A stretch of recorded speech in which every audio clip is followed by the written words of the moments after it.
आज की कहानी। आज मुझे घर में सभी पर गुस्सा आ रहा था और कारण था कि मुझे अपने लिए कार लेना था और पिताजी ने मना कर दिया था। गुस्से में घर से बाहर निकल आया था और सोच रहा था कि खुद कमाऊंगा तब ले लूँगा। इतना सोच ही रहा था तभी मेरे पैर में मुझे कुछ चुभने का एहसास हुआ। नीचे देखा तो समझ आया कि जल्दीबाजी में पापा के जूते पहन आया हूँ।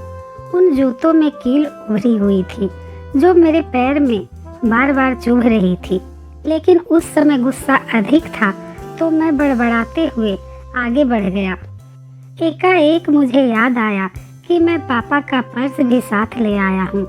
अब मैं सोचने लगा क्यों न आज पापा का पर्स चेक किया जाए, जिसे आज तक उन्होंने किसी को हाथ तक नहीं लगाने दिया था। जब मैंने पापा का वह पुराना पर्स खोलकर देखा तो उसमें पैसे तो नहीं मिले, लेकिन पैसों की जगह पर एक डायरी रखी हुई थी। मैं समझ रहा था कि पापा ने लिखा होगा कि किससे कितने पैसे लेने हैं और किसको कितने पैसे दिए हैं, लेकिन मैं गलत था। जब मैंने उस छोटी सी डायरी का पहला पेज खोलकर देखा तो डायरी में जो लिखा हुआ था उसे पढ़ने के बाद मुझे शर्मिंदगी महसूस हो रही थी। वहाँ पर उन पैसों का हिसाब लिखा हुआ था जो अलग अलग कामों के लिए अलग अलग लोगों से उधार लिए गए थे। उस लिस्ट में कंप्यूटर के नाम पर भी पैसे लिए गए थे, 40,000 बेटे के कंप्यूटर के लिए। यह वही कंप्यूटर था जिसे मैं आज तक यूज कर रहा हूँ। जब मैंने आगे का पन्ना पलटा तो वहाँ पर कुछ इच्छाएं लिखी हुई थी। पहली जो विश थी उसमें जो लिखा हुआ था अच्छे जूते पहनना।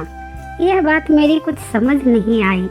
तभी मेरा पाँव अचानक सड़क पर भरे हुए पानी पर जा पड़ा और तभी मेरे पाँव में कुछ गीलापन होने का एहसास हुआ। जब मैंने जूता उतार कर देखा तो उसका तला टूटा हुआ था। तभी मुझे माँ पापा की कही बातें याद आ रही थी कि कैसे माँ जब कहा करती थी पापा से अब तो जूते पुराने हो गए, नए ले लीजिए, तो पापा अक्सर यह कहकर टाल दिया करते थे जूते अभी और चलेंगे, अभी कुछ दिन पहले तो लिए थे। मुझे आज समझ आ रहा था कि कितने दिन और चलेंगे। साथ ही साथ यह भी समझ आ रहा था कि पापा पर्स को क्यों छुपा कर रखा करते थे। तभी उस डायरी को पढ़ते हुए बस स्टैंड पर पड़ी बेंच पर आकर बैठ गया। अब उस डायरी का आखिरी पन्ना बचा हुआ था। उस पन्ने को जब मैंने पलट कर देखा तो वहाँ कल की तारीख लिखी हुई थी।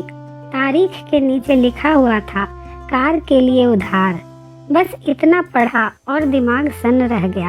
अब मेरे मन में कोई शिकवा गिला नहीं बचा था, बस मेरी आंखों से आंसू चले जा रहे थे।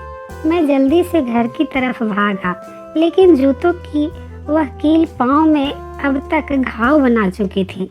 मैंने जूतों को रास्ते में ही निकाल कर फेंक दिया और भागते लड़खड़ाते हुए घर जा पहुंचा, लेकिन पापा घर पर नहीं थे।